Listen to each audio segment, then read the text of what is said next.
വീണ്ടും tariff യുദ്ധവുമായി Trump രംഗത്ത് വരുന്നു എന്നുള്ളതാണ്. ഇത്തവണ യൂറോപ്യൻ യൂണിയന് മേലാണ് ട്രംപിൻ്റെ പോര്. 25% അധികം തീരുവ യൂറോപ്യൻ യൂണിയനെതിരെ ട്രംപ് ചുമത്തുമെന്ന് പ്രഖ്യാപിച്ചിരിക്കുകയാണ്.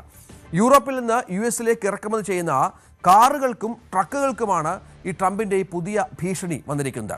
തൻ്റെ സമൂഹ മാധ്യമമായ ട്രൂത്ത് സോഷ്യലിലൂടെയാണ് ട്രംപിൻ്റെ ഈ പ്രഖ്യാപനം വന്നിരിക്കുന്നത്.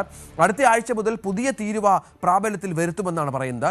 US-ഉമായുള്ള വ്യാപാര കരാർ പാലിക്കാത്തതിനാലാണ് നടപടി എന്നാണ് ട്രംപ് വ്യക്തമാക്കിയിരിക്കുന്നത്. അതേസമയം കാറുകളും ട്രക്കുകളും US-ലെ പ്ലാന്റുകൾ നിർമ്മിക്കുകയാണെങ്കിൽ തീരുവ ചുമത്തില്ലെന്നും ട്രംപ് വ്യക്തമാക്കുകയാണ്. നമുക്കറിയാം അജയ്, ഈ പറഞ്ഞ സമയങ്ങളിലൊക്കെ ഈ താരിഫിൻ്റെ വലിയ ഭീഷണി ലോകരാജ്യങ്ങൾക്ക് ട്രംപിൻ്റെ ഭാഗത്തുണ്ടായിരുന്നു. പക്ഷേ തൻ്റെ പ്രധാന ആയുധമായ തീരുവ ചുവട്ടിൽ നിന്ന് പിന്നോട്ടില്ല എന്ന് വീണ്ടും പ്രഖ്യാപിക്കുകയാണ്. അത് യൂറോപ്യൻ യൂണിയനുമായാണ് ഇപ്പോൾ പോര്. നിലവിൽ യൂറോപ്യൻ യൂണിയനുമായിട്ട് ഒപ്പിട്ടിട്ടുള്ള ഈ കരാർ അത് കഴിഞ്ഞ ജൂലൈ മുതലാണ് നിലവിൽ വരുന്നത്. 15% തീരുവയായിരുന്നു യൂറോപ്യൻ യൂണിയനിൽ ഈ US ചുമത്താനുള്ള തീരുവയായിട്ട് ഈ വ്യാപാര കരാർ പ്രകാരം തീരുമാനമായത്. എന്നാൽ ട്രംപിൻ്റെ തന്നെ പിന്നീടുള്ള പല പ്രസ്താവനകൾ കാരണം ഈ ഒരു വ്യാപാര ബന്ധം അത് വഷളാവുകയായിരുന്നു. പ്രധാനമായിട്ടും ഈ ഗ്രീൻലാൻഡിന് നേരെയുള്ള ട്രംപിൻ്റെ ഭീഷണി, ഇത് ഡെൻമാർക്കിൻ്റെ ഒരു ഓട്ടോണോമസ് ആയിട്ടുള്ള പ്രദേശമാണ് ഗ്രീൻലാൻഡ് എന്ന് പറയുന്നത്.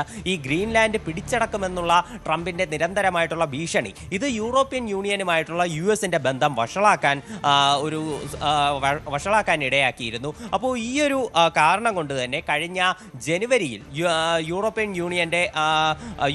യൂണിയൻ ഈ ഒരു കരാർ തള്ളിക്കളയുന്ന ഒരു തീരുമാനത്തിലേക്ക് എത്തി. പിന്നീട് മാർച്ചിൽ യൂറോപ്യൻ യൂണിയന്റെ സംയുക്ത പാർലമെന്റ് ഇത് അംഗീകരിച്ചുകൊണ്ട് പ്രസ്താവന ഇറക്കി. പക്ഷേ അവർ ചില നിബന്ധനകൾ കൂടി ഇതിലേക്ക് കൂട്ടിച്ചേർക്കുകയായിരുന്നു. അതായത് അംഗരാജ്യങ്ങൾക്ക് നേരെ യാതൊരു തരത്തിലുള്ള ഭീഷണി മുഴക്കാൻ പാടില്ല, ഇത് നീതിയുക്തമായിട്ടുള്ള ഒരു കരാറാകണം ഇതിലൂടെ മുന്നോട്ട് പോകേണ്ടത് എന്നുള്ള ചില പോയിന്റ്സ് കൂടി യൂറോപ്യൻ യൂണിയൻ കൂട്ടിച്ചേർക്കുകയായിരുന്നു. അങ്ങനെ ആണ് കഴിഞ്ഞ മാർച്ച് മുതൽ പുതുക്കിയ ഒരു നിബന്ധന, ഈ ഒരു കരാറിൽ പുതുക്കിയ ഒരു നിബന്ധന കൂടി യൂറോപ്യൻ യൂണിയൻ ചേർത്തത്.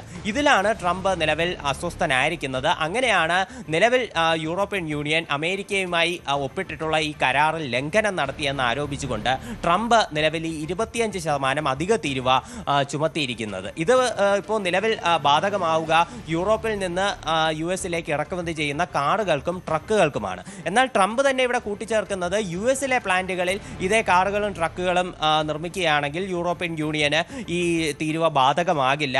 അവിടെ പക്ഷേ ജോലി ചെയ്യുന്നത് അമേരിക്കയിലെ പൗരന്മാരായിരിക്കുമെന്നും ട്രംപ് കൂട്ടിച്ചേർക്കുന്നു. തീർച്ചയായും രാജ്യ താൽപ്പര്യങ്ങൾ കൂടി സംരക്ഷിച്ചുകൊണ്ട് അങ്ങനെ തന്റെ നിലപാടുകളെ വ്യാഖ്യാനിക്കാനുള്ള അതിതീവ്ര പരിശ്രമത്തിൽ കൂടിയാണ് ട്രംപ് എന്ന് മനസ്സിലാക്കണം.